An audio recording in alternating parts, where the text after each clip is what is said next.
we will be color coding them to make it easy to know what we planted.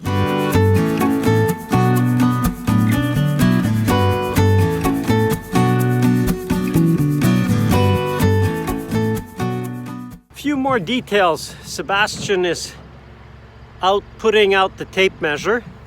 So at the beginning of the row, we just put a metal stake that holds the tape. You don't need two people to hold tape, you just need a stake. And we'll be using these. You see, we're starting to create some of our own material. So these are old, not old, just from last season, dry honey locust stakes, and they're pretty strong. They're strong, and so what we do is we just make sure one end is pointed, try to put the other end kind of flat, and we will be color coding them to make it easy to know what we planted. Now, if you use a color code or if you use some system, make sure you write down what system you're using.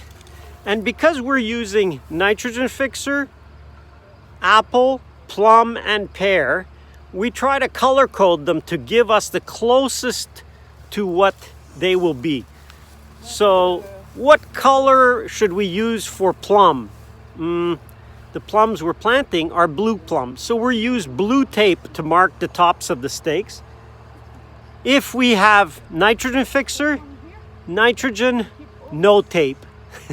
So wherever we have a stake with no tape, that's a nitrogen fixer. Pear are green, we have green tape. And apples, red tape. So there's our color code. Write it down somewhere, make it a little clear. See, I'm using this YouTube to document because I have a terrible time of writing notes and then just misplacing them. So now I've got it. One of the details about designing on the fly and not doing a full plan before, also realize that we can't start planting at the very end of the row because that tree will be out, way out into the aisle. So we moved it in by 2 meters. We should have moved it by 3, but you know what? We could, this is a wide roadway. We could impede on it by about 1 meter or 3 feet in the long term, and that's gonna be fine. So we put in our stake, we relay the line, and then the key is we'll just come in and every 7 meters, first step, they're staking. Second step will be to open a trench. We're gonna do a 3-foot opening or a 1 meter long trench, and we're gonna pour a bit of the slurry, pears and plums and whatever. If it's nitrogen fixers, we'll gather pods and we'll break up a bunch of pods and lay them out in that trench. And that trench will be our long-term little planting bed. That's what we'll have to keep mulched. But that's basically all it is. You see the stakes going in, so that will indicate where. When they're done there to the last one, we'll release the tape from the first one here so that the tape will go back to where they are and they can go and do the whole one staking it out. Somebody else can follow and open the trench, and then I'll try to document it because, like always, I'm not really the one doing the work anymore. Not that I don't like to work, I like to work, but I want other people to experience it. And this is exciting because we've never put in an orchard from seed. So I get excited about new things.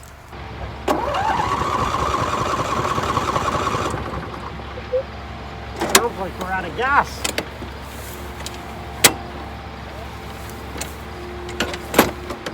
No, we got gas. I got gas.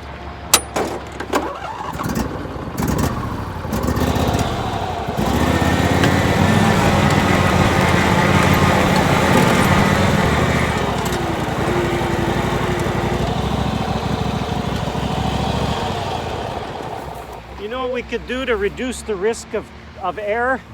Put a little piece of tape at every 7 meters, because we're not going to roll up the tape, we're just going to leave it.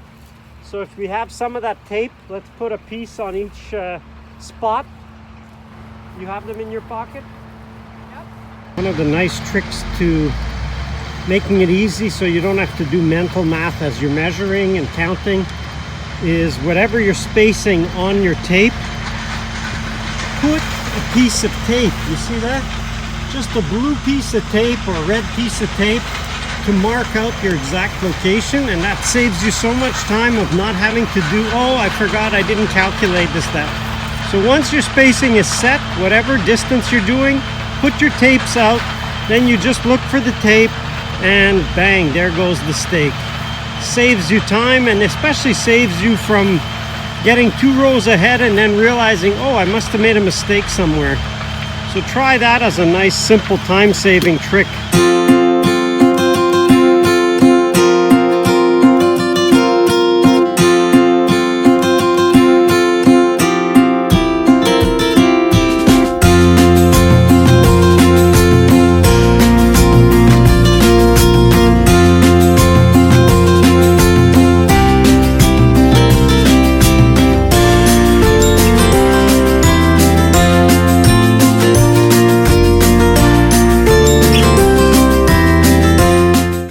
As is usual, I just forget things. And I'd forgotten we discussed how we were going to lay this out.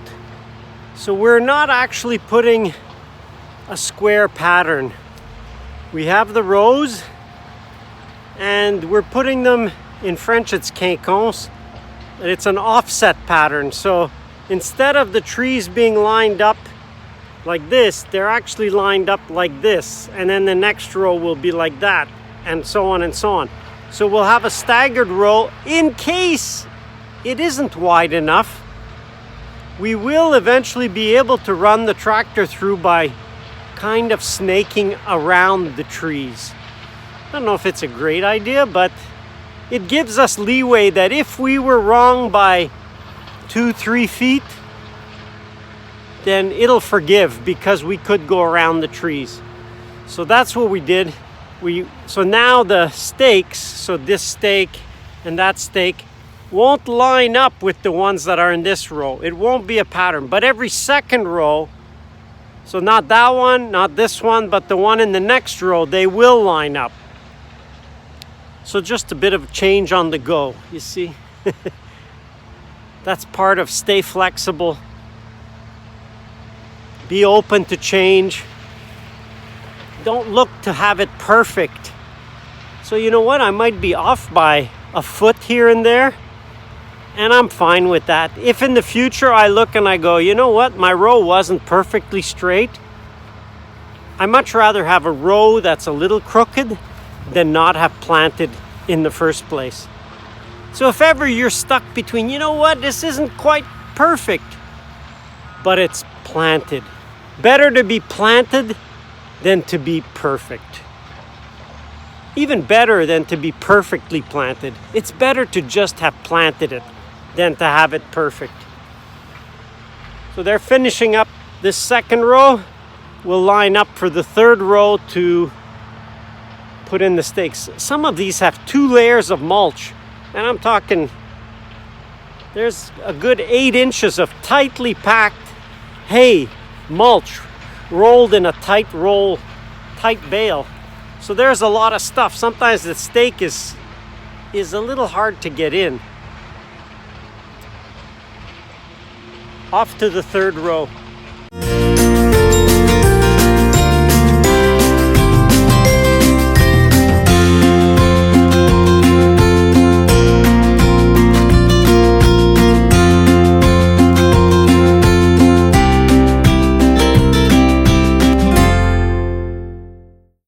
Keep running out of stakes because it's still 120 something trees, I said. So we've been lopping some branches to make stakes, but we need a lot more. So maybe divide it into half, do half, plant half, and then come back and do. However you break it up, it's good to just start. The sun is going down, but we're getting the pattern laid out. So just to show you what this looks like, how it's the repeating pattern, We've put tape on the tops of the stakes to identify the color code. And so now as we walk through, it should indicate which tree is what. It's such a nice sunset right now too. Look at that. So I'll show you that pattern. So I'll show you on the other row. Just easier to show you on a row that's finished. So this would be nitrogen.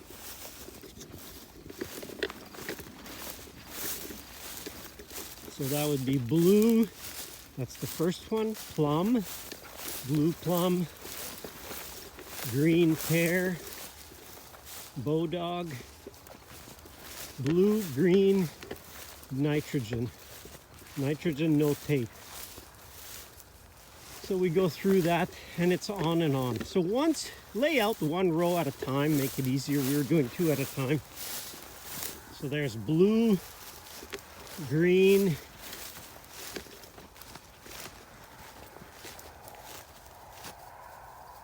and then nitrogen, and so on down the row. So that's how they all get laid out, trios.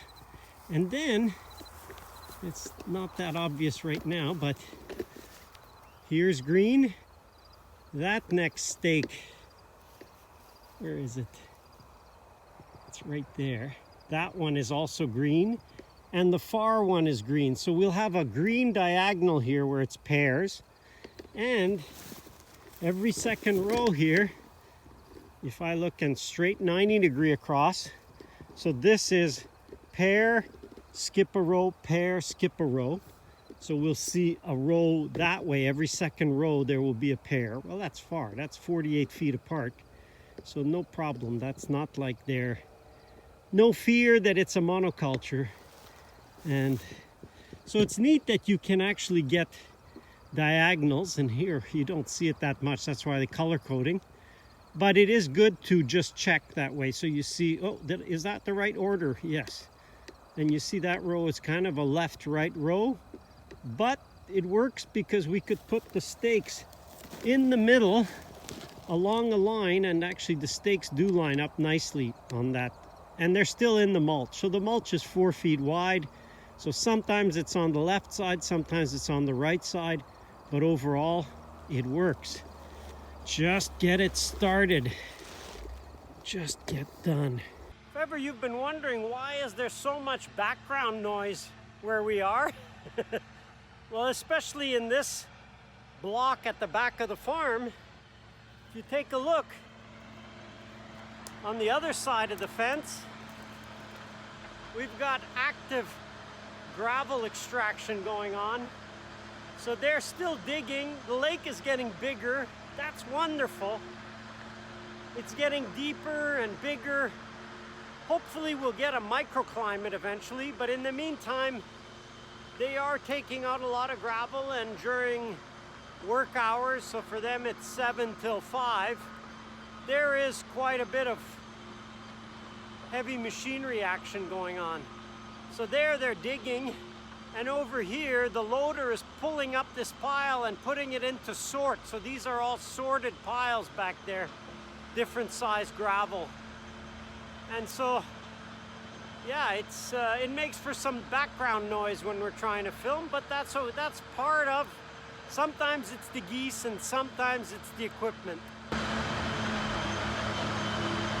It's a 42-foot boom on that shovel. So it digs to about 35 feet deep with the angle. 32, 35 feet deep. So that's a pretty deep lake right now. And they've taken out a load of gravel. So that's what our soil is deeper down. First there's about 15 to 25 feet of sand, and then it gets into some pretty good gravel. So that's it for today. We're gonna call it a day. We'll get all the last ones taped and marked out and staked, and we'll leave the planting of the slop till tomorrow. Doesn't matter. The whole afternoon to lay out an 1.5 acre orchard in a fairly, well, I would say it's a fairly complex pattern, because it's not the same thing just measured out. There is some pattern in trios to lay out.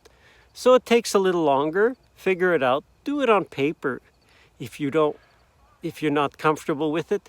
And double check as you're laying it out. You'll have diagonals. You'll have the ability to check. So your diagonal should be either the same tree in a diagonal or a trio in a diagonal. And then you're getting there. And then it's getting time to plant. So we'll follow up tomorrow. Never know what a day may bring forth. So see you tomorrow. Hey, please subscribe and check out our latest video.